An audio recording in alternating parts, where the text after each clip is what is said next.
On va maintenant voir les premiers réglages du logiciel, les choses basiques qui permettent d'afficher correctement le logiciel. Je vous rappelle qu'au minimum, il faut un affichage de 1024 par 768 pixels. Alors si votre affichage n'est pas bien réglé, vous devez aller dans le panneau de configuration de Windows, panneau de configuration. En général, ça se trouve dans Apparence et Personnalisation. Et vous pouvez donc ajuster la résolution de l'écran. Alors vous voyez que ici je suis en 1440 x 900 pixels, donc c'est bon. Par contre, si j'étais en 800 par 600, évidemment, le logiciel ne s'affichera pas correctement, il manquera des bouts d'écran, ce qui vous rendra la navigation totalement impossible. Donc, je l'ai déjà eu sur les ordinateurs de certains confrères qui sont mal réglés, il faut au minimum être ici, 1024 par 768. Moi, en l'occurrence, je vais garder ma résolution haute. Voilà. Alors, vous pouvez également modifier l'affichage de la monnaie par défaut. Il faut donc aller cette fois-ci dans les options d'ergonomie ou horloge langue et région, pardon, et on va dans options régionales et linguistiques. Vous voyez que on peut personnaliser le format. Donc en l'occurrence, vous avez ici symbole monétaire et vous pouvez modifier la monnaie en fonction de votre système. Donc certains confrères qui ne sont pas installés en Europe peuvent utiliser Vetoto sans problème, à condition évidemment d'avoir un réglage système correct. Là, on n'est pas dans Vetoto, hein, on est dans le réglage système Windows. Voilà, ce préalable étant fait, on a lancé le logiciel comme tout à l'heure, et donc je vais simplement présenter la manière de gérer les différents tableaux de Vetoto. D'abord, on va cliquer sur Client, et on voit qu'apparaissent donc les différents clients, et en dessous, par client, les animaux.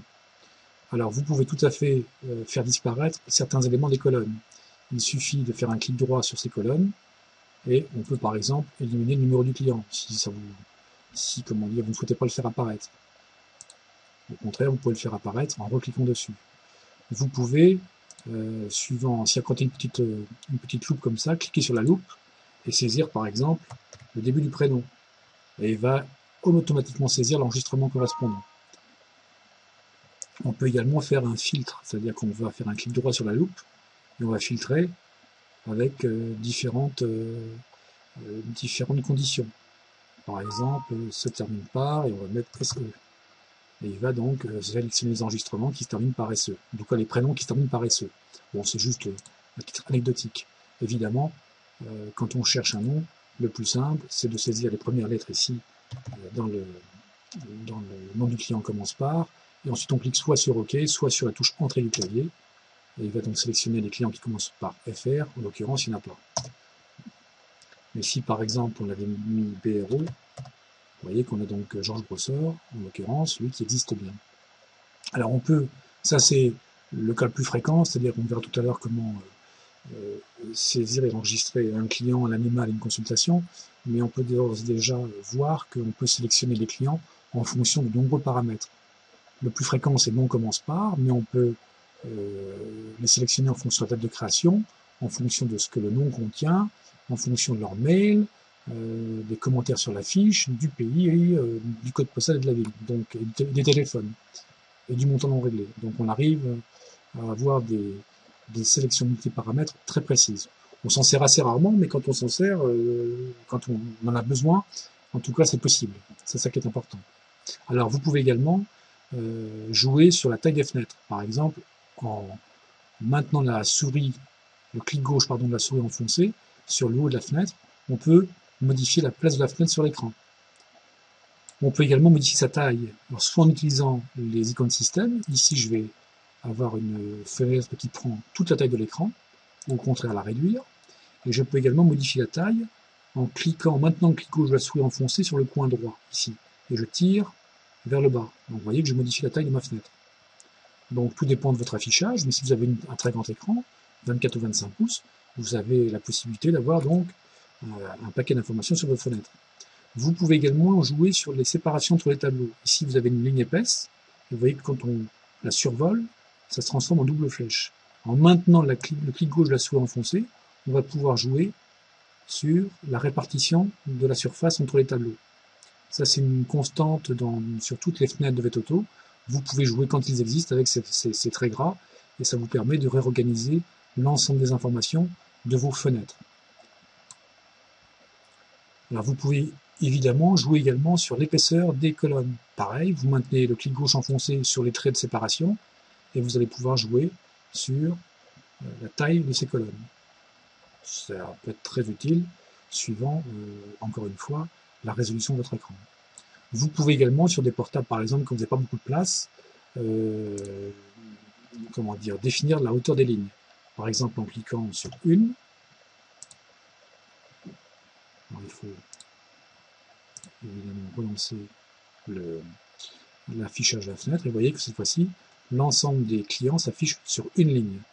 Alors, on peut également mettre là pareil sur une ligne.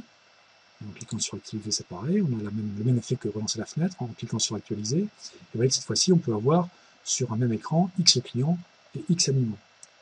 Si on veut afficher tous les clients, il suffit de cliquer sur tous. C'est pas compliqué, là, il n'y en a que 18, donc évidemment, c'est assez mince. Par ailleurs, quand on a sélectionné donc l'ensemble des clients français, en France, ici, on clique sur Sélectionner, bon, ils sont tous français.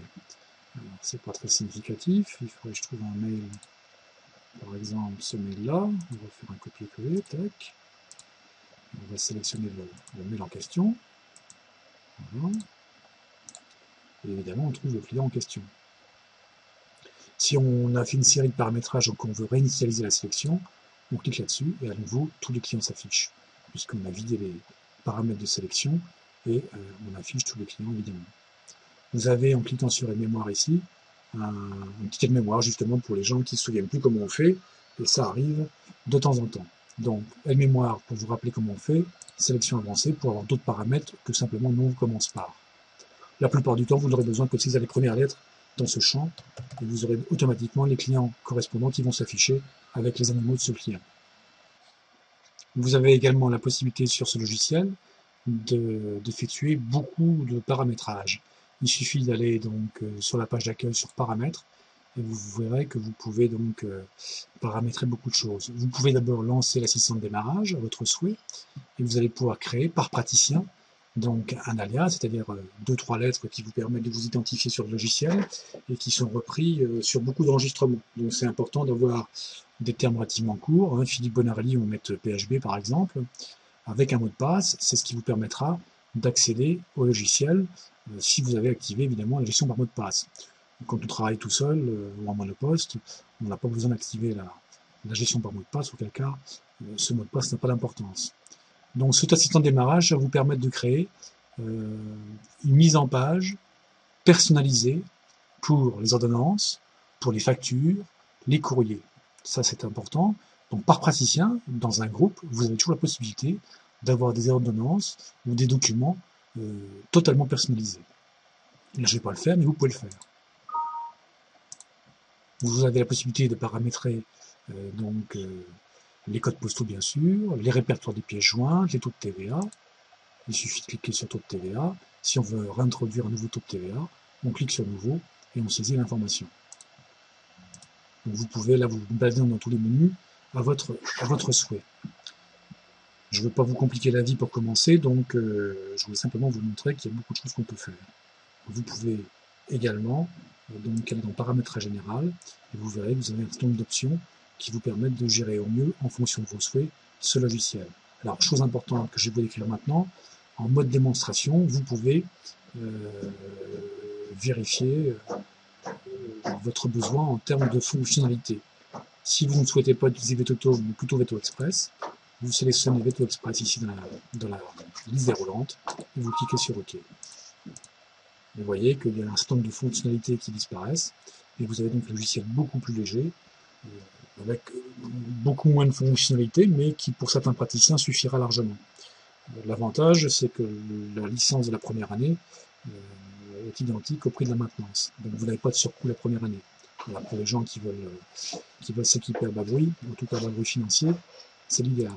Bon, moi je préfère toujours évidemment avoir le maximum de fonctionnalités, donc je préfère utiliser VETOTO. ici. Voilà. Alors, on peut également activer la saisie du TTC en permanence. Ici, c'est ce qu'on va faire. On coche la case. Voilà. Alors, si vous décidez d'acheter les licences, il vous suffira ensuite d'aller sur activation mise à jour de licence, de me transmettre ce numéro ici, soit par mail, soit par téléphone, et de cliquer sur mise à jour de Metoto. C'est tout. Le logiciel est mis à jour, vous le relancez, et il est valable ensuite pendant la durée de licence.